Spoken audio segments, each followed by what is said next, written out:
And let's get a view now from Washington, D.C. on the Wagner-Russia uprising saga with our correspondent, Nick Harper. Nick, good evening to you. So many perspectives on this. So let us start with the latest. The U.S. now pledging more money and weapons to the war effort in Ukraine. We understand to the value of around $500 million. What can you tell us about this?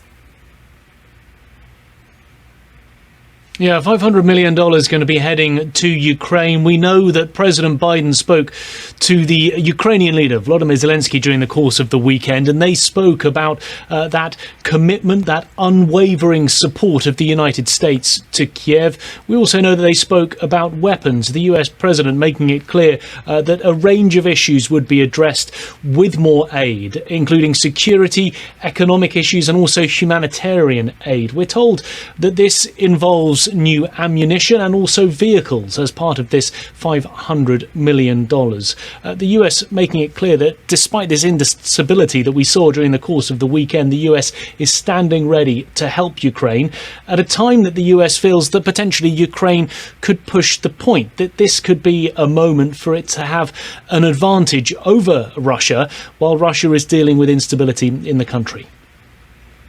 Well, you know, given reports, and this is so interesting to look at what is happening, what had happened around the events and what led up to in the days ahead of it. U.S. intelligence, we understand, Nick, conducted briefings at the White House, the Pentagon, as well as Capitol Hill about the potential for Prigozhin preparing and planning for military action. What's the word from the Capitol today?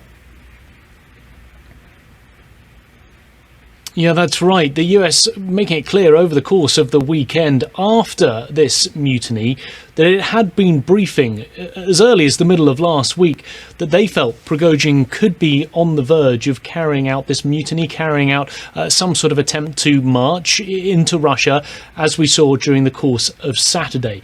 So there was that information already in US intelligence circles. They were sharing that information, including sharing it with the president.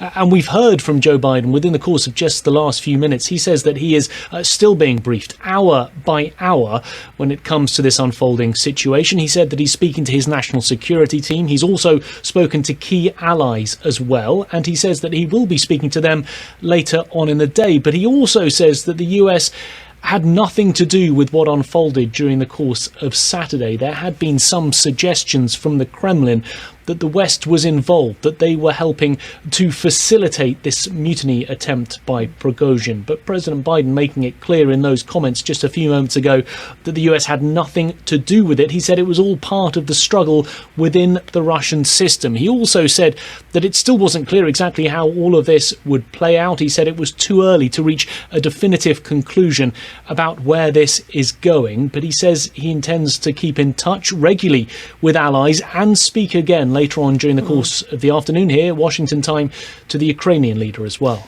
Given that this is, you know, all developing, and these were quite stark developments over the weekend, you know, the punctuation point isn't quite at the end of the sentence. We're not quite sure where Prigozhin is tonight, if he indeed is going to face charges. There's some conflicting reports around that.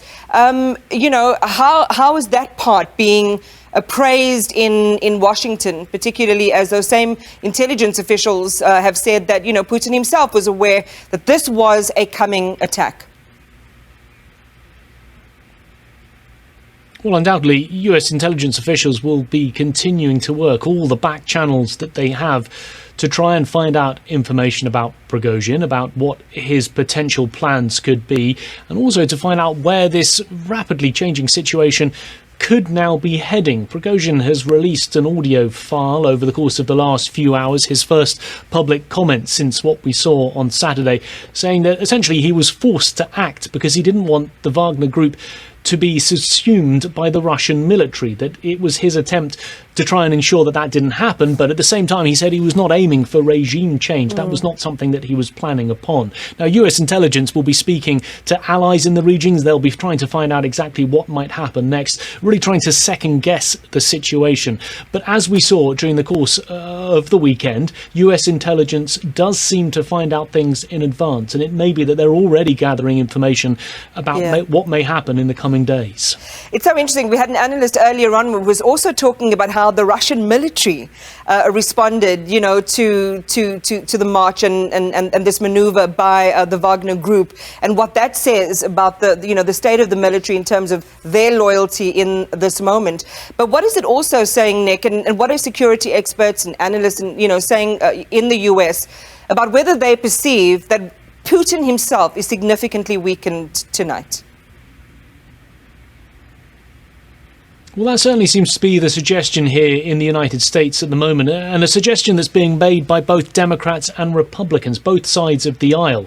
They are pointing to what they say is instability within Russia. They're saying that this has weakened the Russian leader, and they feel that cracks that are now starting to appear could simply get wider over the coming months. And that is why they're saying that this could potentially be a huge advantage to Ukraine. We've also heard from the US Secretary of State, Anthony Blinken, during the course of the last day or so. He said that Ukraine now could take that advantage, and it also means that the US could strengthen that Western position, that backing that it has been giving to Kiev during this 16-month conflict, to enable them during this counteroffensive to really be able to take the initiative. So there is this feeling here in Washington at the moment that there has been a weakening of the Russian leader, something that we really haven't seen during the course of this conflict.